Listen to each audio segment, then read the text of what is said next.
एक राजा के 7 बेटे और एक बेटी थी जो खुशी खुशी अपना जीवन बिता रहे थे। 7 भाई बहनों में एकलौती छोटी बहन बहुत ही शांत स्वभाव, आज्ञाकारी एवं संस्कारी थी। उनमें सबसे बड़े भाई का विवाह हो चुका था। 7 भाइयों में सबसे छोटा भाई एक आंख से अंधा था। छोटे भाई के दिल में अपनी एकलौती बहन के लिए बड़ा प्यार एवं लगाव था। एक दिन बड़े राजकुमार अपनी पत्नी और अपने छोटे भाइयों को साथ लेकर अपने खेतों में काम करने चले गए। चूंकि उस जमाने में खेती बाड़ी आपसी सहयोग से हुआ करते थे, सभी लोग खेतों में काम करने जाने से पहले अपनी छोटी बहन को खाना बनाने का आदेश देकर घर से निकलते हैं। 7 राजकुमार की बहन अकेले घर पर खुशी खुशी सबके लिए खाना बनाने के लिए जंगल से सरौटी साग को तोड़ कर लाती है और बड़े प्यार से सरौटी साग की सब्जी बनाने से पहले बैठी सब्जी, फल आदि काटने का औजार से साग को काटने लगती है। इसी दौरान वह अपनी उंगली भी काट बैठती है और रक्त की एक तेज धार निकलने लगती है, जिससे उसका पूरा हाथ खून खून हो जाता है। तब राजकुमारी सोचने लगती है कि क्या करूं? अगर घर की दीवार में खून को पोंछूंगी तो भैया लोग देख लेंगे और चिंता करेंगे, और यदि अपने कपड़े में पोंछूंगी तो भाभी खून लगा कपड़ा देखकर माहवारी समझ खाना नहीं खाएंगी। राजकुमारी इस डर से सब्जी पकाने वाले छाता साग में सारा खून को पोंछकर खून को बहने से रोकती है। फिर इसी खून लगे साग को सब्जी बनाती है। जब उसके सारे भाई और भाभी अपने खेतों से लौटते हैं तो छोटी बहन हमेशा की तरह सभी के लिए साफ थाली में खाना और मिट्टी के लोटे में पीने के लिए पानी देती है, और सभी एक साथ खाना खाते हैं और पके हुए साग को खाकर खाने की जमकर तारीफ करते हैं। और वे सब अपनी बहन से पूछते हैं कि बहन, तुम्हारे द्वारा बनाया हुआ यह साग बहुत बार खाए हैं, परंतु आज की बनी सब्जी का स्वाद बहुत ही अद्भुत लगा। बताओ ना, कैसे और क्या क्या मिलाकर इतना स्वादिष्ट सब्जी बनाए हो? पहले तो राजकुमारी डर से सहम गई कि कहीं भाइयों को पता न चल जाए कि मेरे हाथ की उंगली कट गई है। फिर वह थोड़ा सोचकर बोलती है कि कुछ नहीं भैया, जैसा हमेशा की तरह सब्जी पकाती हूँ वैसे ही तो बनाई हूँ। राजकुमारी अगले दिन 7 भाइयों के अनुरोध पर फिर से एक बार वही छाता साग की सब्जी बनाती है, परंतु भाइयों को पिछले दिन के जैसा स्वाद नहीं मिलता। फिर ऐसा ही अनुरोध 3-4 बार हुआ, लेकिन खून लगे साग का स्वाद उनके मन मस्तिष्क से उतर ही नहीं रहा था। असलियत जानने की जिज्ञासावश 7 भाई और भाभी ने उससे उस दिन के खाना बनाने का तरीका जानने का जिद करने लगे। मजबूरन राजकुमारी को सारी घटना बतानी पड़ी। सच्चाई मालूम होने पर 5वां भाई, जो बहुत ही लालची किस्म का था, उसने बाकी भाइयों से कहा कि बहन का खून इतना स्वादिष्ट लगा तो इसका मांस कितना स्वादिष्ट होगा। यह बोलकर सभी भाइयों के बीच चर्चा करने लगता है। सबसे छोटे भाई को छोड़कर बाकी भाइयों ने राजकुमारी को मारकर उसका मांस खाने को राजी हो गए थे। मांस खाने की सोचकर उन सभी के मुंह से लार टपकने लगता है। भाइयों के मन में स्वादिष्ट खाना खाने के लिए वे कितना लालची बन गए, इसका आभास राजकुमारी को हो गया कि किस प्रकार उसके भाई उनकी मांस खाने की लालसा रखते हैं। एक दिन 7 भाई शिकार खेलने के बहाने राजकुमारी को लेकर घने जंगल में लेकर जाते हैं, जहां पूर्व से निर्मित 4 केल के वृक्षों पर बने मचान के नीचे पहुंचते हैं, जिस पर अपनी बहन को यह झूठ बोलकर चढ़ने के लिए बोलते हैं कि इस मचान पर जंगली जानवर तुम पर हमला नहीं कर सकेंगे। इस प्रकार 7 भाई अपनी बहन को मचान पर बैठाकर अपना अपना धनुष लेकर शिकार करने का ढोंग करके चले जाते हैं। तब राजकुमारी को पूरा आभास हो चुका था कि आज उसका आखिरी दिन है, लेकिन वह चाहती थी कि उनके भाइयों की इच्छा पूर्ण हो, इसलिए भी वह मचान में जाकर बैठ जाती है। केल के वृक्ष के साथ में बांस का बुदा। फिर सभी भाई केल के वृक्ष पर बने मचान से कुछ दूरी पर स्थित टोंगरी छोटा पहाड़ पर अपने अपने धनुष बाण के साथ पहुंचते हैं और एक चट्टान पर बारी बारी से अपने बाणों को तेज धार प्रदान करते हैं। टोंगरी के ऊपर सबसे पहले बड़ा भाई अपने तीर को चट्टान में धार करता है और अपनी बहन पर धनुष से निशाना लगाकर तीर छोड़ता है। तभी राजकुमारी पूरी बातों को समझ जाती है कि भाइयों का क्या इरादा है और अपनी मातृभाषा में गीत को गाने लगती है। बिंदु बिंदु दादा छाती ताइक ताइक, अर्थात जान से मारना ही है दादा साहब, तो तीर को सीधे मेरे छाती में वार करो, इधर उधर तीर क्यों चला रहे हो। फिर सभी भाई बारी बारी से अपने तीर की धार को तेज करते हैं और राजकुमारी पर निशाना लगाकर तीरों को छोड़ते हैं। चारों भाइयों का निशाना खाली जाता है और सातवां भाई, जो सबसे छोटा था, वह तीर चलाने से इनकार कर देता है, क्योंकि उसे अपनी छोटी बहन से बहुत लगाव था और धनुष बाण चलाने में सातों राजकुमार में सबसे निपुण था। चट्टान में धार किए गए तीरों के निशान राजकुमारी जानती थी कि उनके सातों भाइयों में सबसे छोटा भाई दादा बाकियों की तरह लालची नहीं है। चारों भाई छोटे भाई पर पूरा दबाव डालते हुए आदेश देते हैं कि अगर वह तीर नहीं चलाएगा तो बहन की तरह उसे भी मार देंगे।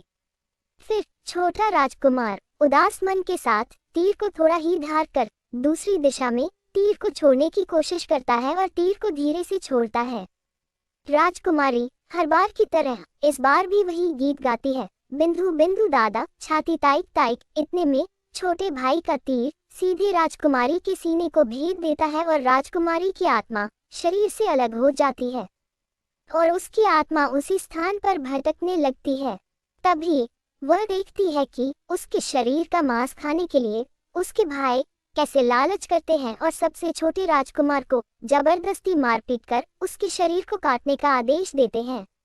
बहन के मांस को पकाने के लिए बहुत सारी सूखी लकड़ी लाने के लिए छोटे राजकुमार को जंगल भेजा जाता है। छोटा भाई जंगल में खोज खोज कर ढेर सारा लकड़ी जमा करता है और सोचता है कि कैसे इतना सारा लकड़ी को ले जाऊंगा। दादा जो रस्सी दिए हैं वो भी 7 टुकड़ों में दिए हैं, उन्हें जोड़ने पर भी यह रस्सी इन लकड़ियों को नहीं बांध पाएगा। देर होने के डर से राजकुमार उदास होकर रोने लगता है और उसके आंखों से आंसू धरती में गिरने लगता है। वह अपनी बहन को याद करके रो ही रहा होता है कि तभी एक नाग देवता वहां आते हैं और पूछते हैं कि क्यों रो रहे हो राजकुमार। वह इधर उधर देखता है किंतु कोई भी नजर नहीं आता है। फिर राजकुमार को नाग देवता दिखते हैं और राजकुमार नाग देवता को अपनी पूरी आपबीती सुनाते हैं। फिर नाग देवता उससे कहते हैं कि मैं लकड़ी में रस्सी की भांति लिपट जाता हूँ और तुम जैसे ही लकड़ी वहां रखोगे तो मैं धीरे से निकल जाऊंगा। और राजकुमार ऐसा ही करते हैं। सभी बड़े भाई यह देखकर चकित रह जाते हैं कि कैसे उनका छोटा भाई रस्सी के 7 टुकड़े होने के बावजूद भी जंगल से इतना सारा लड़की लेकर आता है। तत्पश्चात वे लोग अपने छोटे भाई को पानी लाने के लिए एक घड़ा में 7 छेद कर भेज देते हैं। छोटा राजकुमार पानी लाने के लिए एक बारीक छोटा कुआं में जाता है और घड़े में पानी भरता है, परंतु उसमें छेद होने के कारण सारा पानी गिर जाता है और राजकुमार वहीं बैठकर सोच सोच कर रोने लगता है कि बिना पानी के वापस जाऊंगा तो बड़े भैया लोग मारपीट करेंगे। यह सारी घटना को दाढ़ी के मेढक, केकड़ा और मछली सुनवा देख रहे थे और वे तीनों राजकुमार को रोता देखकर पूछते हैं कि क्यों रो रहे हो। फिर राजकुमार उन्हें अपनी आपबीती को विस्तार से बतलाता है और कहता है कि मैं अपनी प्यारी बहन के शरीर का मांस कैसे खा सकता हूँ, नहीं खाऊंगा तो बड़े भैया लोग मारपीट करेंगे। तब मेढक कहता है कि तुम परेशान मत हो, हम सब मेढक घड़ा के छेद में चिपक जाते हैं। फिर मछली और केकड़ा बोलते हैं कि तुम हमें लेकर चलो, तुम्हारे भाई जब राजकुमारी के मांस को खाएंगे तब तुम मछली को खाना और जब वे हड्डी को खाएंगे तब तुम केकड़ा को खाना, बड़े भाइयों को शक नहीं होगा। फिर राजकुमार ने बिल्कुल वैसा ही किया जैसे केकड़े और मछली ने कहा था। रात को जब राजकुमारी का पका हुआ मांस खाने को परोसा गया तब बड़े भाइयों से छुपाकर वह मांस को दीमक के चूल्हे में डाल देता है और समय बीतने पर वहां बांस का एक बड़ा बुदा झुंड उगता है। इस घटना के वर्षों बाद एक भीख मांगने वाला जोगी उसी बांसौदा के पास से गुजर रहा था और वह सुंदर सुंदर बांस के बुदा को देखकर सोचता है कि अगर इतने सुंदर बांस से केंद्र वाद्य यंत्र बनाया जाए तो कितना सुरीला धुन निकलेगा। उसी क्षण बांस से आवाज आती है, न काट काट रे जोगी, ई तो लागे भैया रोपल बांस। जोगी फिर भी बांस को काटता है। जोगी इसी उद्देश्य से एक मोटा बांस का टुकड़ा काट कर ले जाता है कि इस बांस का आवाज इतना सुंदर है, यदि केंद्र बनाएंगे तो कितना मधुर आवाज निकलेगा। और जोगी इस बांस से एक सुंदर केंद्र का निर्माण करता है। इस केंद्र से इतनी मधुर ध्वनि निकलती है कि जोगी जहाँ जहाँ भी इसे बजाता है, इसके ध्वनि से लोग मंत्रमुग्ध हो जाते थे। एक दिन जोगी घूमते घूमते बड़े राजकुमार के घर पहुंचता है और अधिक धन के लालच में जोगी जोर जोर से केंद्र बजाना शुरू करता है। परंतु इस बार केंद्र का मीठा सुरीला स्वर कर्कश हो जाता है और जब भी जोगी कुछ नया धुन बजाने की कोशिश करता है, बार बार एक ही धुन निकलता है, न बाज रे केंद्र, ई तो लगो मोर दुश्मन कर घर। बार बार यही धुन निकलने पर बड़ा राजकुमार मारपीट कर जोगी को अपने घर से भगा देता है। ऐसे ही घूमते घूमते जोगी और भाई के घर जाता है, लेकिन हर बार की भांति वही धुन ना बाज रे केंद्र, ई तो लगो मोर दुश्मन कर घर बजाता है। यह धुन सुन सारे भाई जोगी को डांट डपट कर भगा देते हैं। सबसे अंत में जोगी छोटे राजकुमार के घर पहुंचता है। छोटे भाई के घर के आंगन में प्रवेश करते ही केंद्र खुद ही बजने लगता है, जोर जोर से बाज रे केंद्र, ई तो लगो मोर छोड़ भैया कर घर। बड़ा ही मधुर मीठे स्वर का धुन सुनकर छोटा राजकुमार चंद्राकर मोहित हो जाता है और यह धुन सुनकर छोटे राजकुमार से रहा नहीं गया और जोगी से केंद्र की मुंह मांगी सोने की मोहरें देकर उसे खरीद लेता है तथा जोगी को अच्छे से मेहमान नवाजी कर अच्छे से विदा कर दिया जाता है। धीरे धीरे समय बीतता है और छोटे राजकुमार अपने काम से कुछ दिनों के लिए बाहर जाते हैं। जब वह वापस लौटता है तो देखता है कि उसका कमरा बहुत सुंदर ढंग से सजा हुआ है और घर के सारे बर्तन अच्छे तरीके से रखे हुए हैं। तब छोटा राजकुमार सोचता है कि हमेशा मेरे कमरे की साफ सफाई घर के नौकर करते हैं, लेकिन कभी भी इतना सुंदर सजाया नहीं गया है। फिर राजकुमार अपने नौकरों से पूछताछ करते हैं कि मेरे कमरे को इतना सुंदर किसने सजाया है। नौकरों के मना करने पर राजकुमार सोचते हैं शायद कोई भाभी आई होगी और मेरे कमरे को सजा कर गई होगी। जब भी राजकुमार घर से बाहर काम के लिए जाते, यही घटना हर बार देखने को मिलती और लगातार होने के कारण राजकुमार के मन में जानने की जिज्ञासा उमड़ने लगी कि आखिर मेरे घर को इतने सुंदर ढंग से कौन सजावट करता है।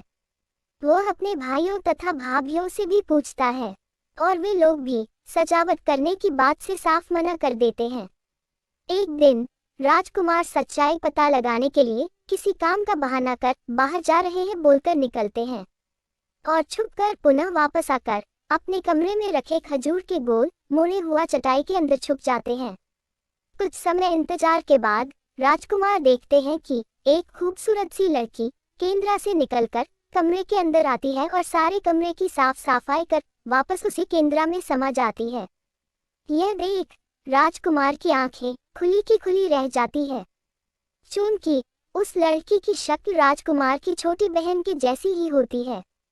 राजकुमार अगले दिन फिर से एक बार उसी प्रकार छुप जाते हैं और जैसे ही वह सुंदर लड़की पूरे कमरे की साफ सफाई का काम खत्म कर वापस केंद्र में जाने वाली होती है, तब छोटे राजकुमार उस लड़की का हाथ पकड़ लेते हैं और तुरंत केंद्र को जला देते हैं, जिसके बाद वह लड़की हमेशा के लिए मानव रूप में परिवर्तित हो जाती है और दोनों भाई बहन खुशी खुशी अपना जीवन जीते हैं।